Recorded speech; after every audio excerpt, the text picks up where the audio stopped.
JP news. Tirupati జిల్లా వెంకటగిరి పట్టణంలో సోమవారం హృదయ విదారక ఘటన చోటు చేసుకుంది. ఓ తల్లి తన 8 ఏళ్ల కుమారుడితో కలిసి పెట్రోల్ పోసుకొని ఆత్మహత్యకు పాల్పడిన విషాద సంఘటన స్థానికంగా తీవ్ర విషాదాన్ని నింపింది. మృతురాలిని బాలశ్రావణి 35 సంవత్సరాలుగా, ఆమె కుమారుడిని చంద్రమౌళి 8 సంవత్సరాలుగా పోలీసులు గుర్తించారు. స్థానికుల కథనం ప్రకారం సోమవారం మధ్యాహ్నం సుమారు 3 గంటల సమయంలో బాలశ్రావణి తన కుమారుడితో కలిసి ఇంటి నుండి బయటకు వెళ్ళింది. అనంతరం వెంకటగిరి పట్టణంలోని కాశీతోట ప్రాంతానికి చేరుకొని ఇద్దరిపై పెట్రోలు పోసుకొని నిప్పట్టించుకున్నట్లు సమాచారం. ఈ ఘటనపై సాయంత్రం సుమారు 6 గంటల సమయంలో వెంకటగిరి పోలీసులకు సమాచారం అందింది. వెంటనే పోలీసులు ఘటనా స్థలానికి చేరుకొని పరిస్థితిని పరిశీలించారు. అప్పటికే తల్లి బిడ్డలు మృతి చెందినట్లు గుర్తించి మృతదేహాలను స్వాధీనం చేసుకుని పోస్ట్ మార్టం నిమిత్తం ప్రభుత్వ ఆసుపత్రికి తరలించారు. ఈ ఘటనకు గల అసలు కారణాలు ఇంకా తెలియరాలేదు. కుటుంబ కలహాలు, ఆర్థిక ఇబ్బందులు లేదా ఇతర వ్యక్తిగత కారణాల వల్ల ఈ దారుణ నిర్ణయం తీసుకున్నారా అనే కోణంలో పోలీసులు దర్యాప్తు చేపట్టారు. కుటుంబ సభ్యులు, బంధువులను విచారించి పూర్తి వివరాలు సేకరిస్తున్నారు. ఈ విషాద ఘటనతో వెంకటగిరి పట్టణంలో తీవ్ర విషాద ఛాయలు అలుముకున్నాయి.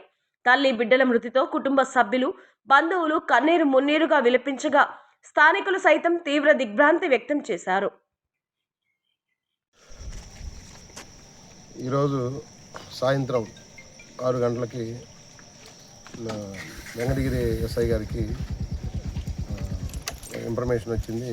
దీనిలో ఏంటంటే ఒక కాశీపేట తుప్పల్లో ఒక లేడీ కాల్చుకొని చనిపోయింది, ఏదో కాల్ చేయబడిందని ఒక మెసేజ్ ఆమెకు వచ్చింది. దాని మీద నేను ఉమెన్ ఎస్ఐ గారు సీన్ విజిట్ చేశాం. ఇక్కడ విజిట్ చేసినాక ఆమె పేరు శ్రావణి అని, భర్త నాగేశ్వర శర్మ, శివాలయంలో ఇక్కడ కాశీపేట శివాలయంలో డైలీ అర్చకుడుగా పనిచేస్తాడని చెప్పేసి ఇప్పటి వరకు మాకు తెలిసిన ఇన్ఫర్మేషన్ ఏంటంటే మధ్యాహ్నం బాబు ఆమె ఇక్కడికి వచ్చినట్లు, దాని మీద బాబు ఇద్దరు పెట్రోల్ పోసుకొని తగలబడిన తర్వాత బాబు బయటకు వచ్చి పరిగెత్తుకుంటూ ఆటో డ్రైవర్ ఉంటే వాళ్ళ నెంబర్ ఇచ్చి వాళ్ళ నాన్నకి ఫోన్ చేయమని చెప్తే వాళ్ళ నాన్న వచ్చి బాబుని హాస్పిటల్కి చేర్పించినట్లు ఇప్పటివరకు మేము విచారించిన దాని ప్రకారం జరిగింది.